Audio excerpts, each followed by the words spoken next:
തിരുവനന്തപുരം വിതുരയിൽ യുവാവിനെയും യുവതിയെയും തൂങ്ങി മരിച്ച നിലയിൽ കണ്ടെത്തി. മാരായമുട്ട സ്വദേശി സുബിൻ, ആര്യങ്കോട് സ്വദേശിനിയായ മഞ്ജു എന്നിവരെയാണ് മരിച്ച നിലയിൽ കണ്ടെത്തിയത്. MG പ്രതീഷ് ചേരുന്നുണ്ട് വിശദാംശങ്ങളുമായി. പ്രതീഷ്, എവിടെയാണ് ഈ മൃതദേഹം കണ്ടെത്തിയത്? എന്താണ് നിഗമനം?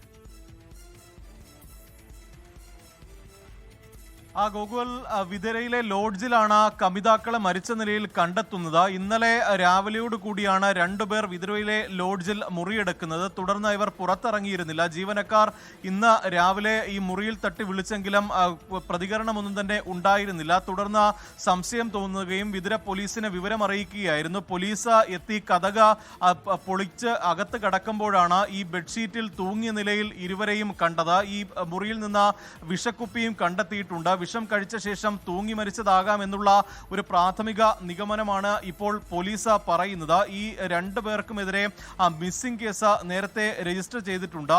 ഈ 11 മണിക്കാണ് ഇന്നലെ ഇവർ മുറിയെടുത്തത്. അതിനുശേഷം പുറത്തിറങ്ങാത്തതിനെ തുടർന്നുള്ള ഒരു സംശയത്തിലാണ് ഇവർ ഈ അകത്ത് കയറി നോക്കുകയും ഇവരെ മരിച്ച നിലയിൽ കണ്ടെത്തുകയും ചെയ്തിട്ടുള്ളത്. ഈ സുബിനെ കാണാതായതിന് മാരായമുട്ടത്തും മഞ്ജുവിനെ കാണാതായതിന് Aryankode police സ്റ്റേഷനിലുമാണ് missing case register ചെയ്തിട്ടുള്ളത്. ഈ മരണത്തിലേക്ക് നയിച്ചതിന്റെ കാരണം ഉൾപ്പെടെ പോലീസ് പരിശോധിക്കുന്നുണ്ട്.